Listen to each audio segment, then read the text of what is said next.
oh my god, I love you face. Today I'm here as a credible dog owner my entire life, and I talked to my pooch Kona before I came. Understanding how a dog might be thinking, acting, feeding, feeling, wanting something in their life, everything to make their life easier and ours. Today we're going to be here to learn about the ins and outs of feeding, watering, giving out some energy, and working on keeping those pups healthy. Wake up! This bowl isn't going to fill itself. So something really important for dogs is a nutritious, balanced, essential diet to keep your dog healthy.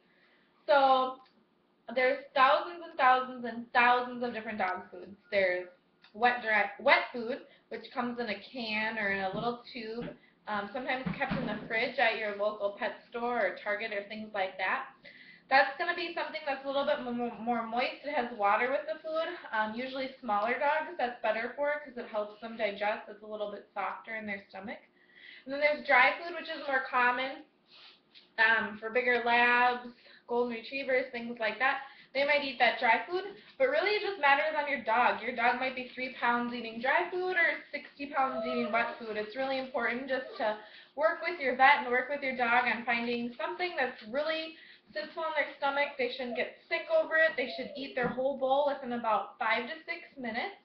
So working on that.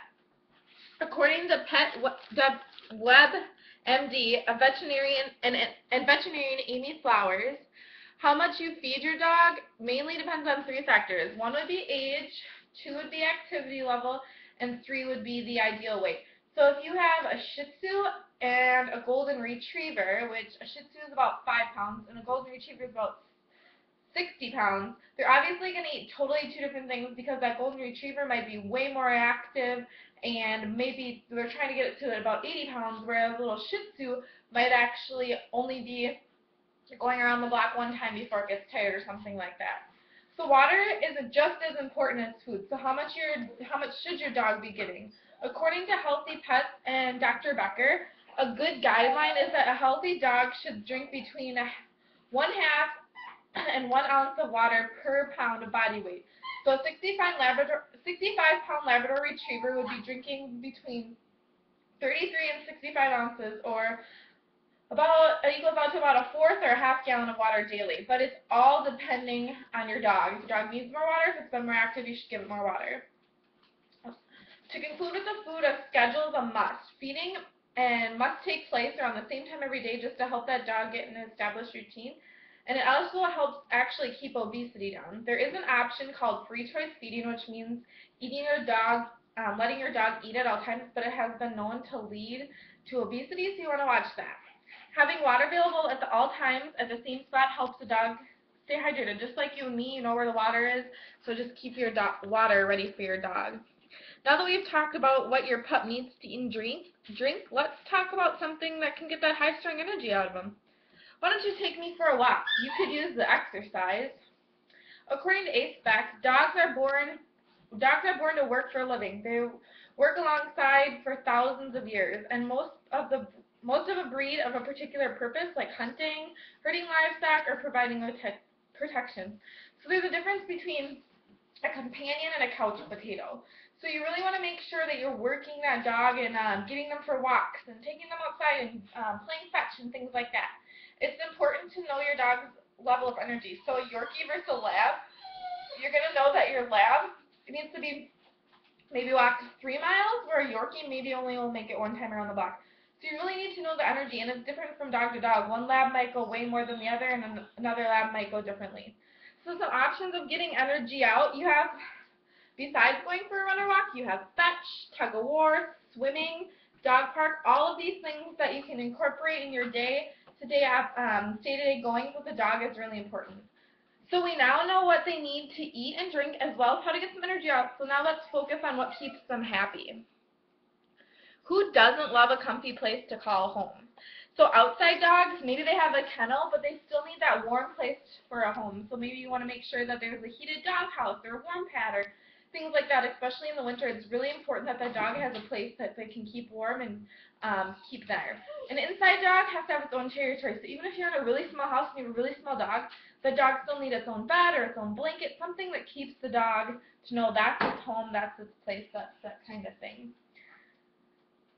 The next thing would be toys, bones, and other form of entertainment. There's rawhides, which is like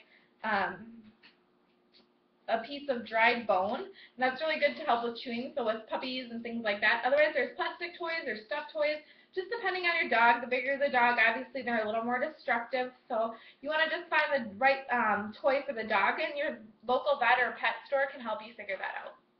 Dogs must have a place to take care of business. So you have an outside area with a grass or a field or something like that. Otherwise, puppy pads work for little dogs inside apartments or things like that. They're just a little pad about this big, and the dog can do its business over there. So now we know things that dog needs them to happy. Now we'll focus on things that keep them healthy. Vaccinations. So there's a few vaccinations that we can get for our dog. You can get the rabies vaccination, which would help keep your dog free of rabies, and it's required in every city, and even in the country. It's very highly recommended, so that if a dog were to ever accidentally bite something, it would be free of rabies. Another one would be the Bordetella vaccination, which would help with kennel cough, boarding your dog. It's required to board your dog or take your dog to a dog park or things like that. It's just trying to help keep the bad dog disease out of those places where there's a lot of dogs. There are also some preventative measures, such as flea guard, which you might know as frontline, that you put on your dog. Helps keep away fleas and ticks, because dogs that are in the woods and stuff are very known to ticks, so it prevents them from getting it. Also, heart guard, which is a disease that worms attack the heart, and your dog can have it for 6 months without even knowing, and you can just lose your dog just like that to heartworm. So heart guard helps prevent that heartworm. Your pup also might need some combing or nail trimming. Depending on the breed, you might have to take your dog to the groomer or have the hair cut every 6 to 8 weeks. But something like a lab might just need the Furminator to keep the hair out of your house. Nail trimming is important for any breed, because nails need to be trimmed to prevent problems with their paws. So keeping the nails nice and trimmed so they don't curl under or damage their paw pads is really important. So if you don't like dogs, I don't like you. Just kidding, but dogs do need proper food, water, exercise, and a place to call home, as well as that compassion. So whether you're a dog owner or you absolutely can't stand them, knowing the proper care of is great for you to help your friends, family, and community and keep our four-legged animals happy.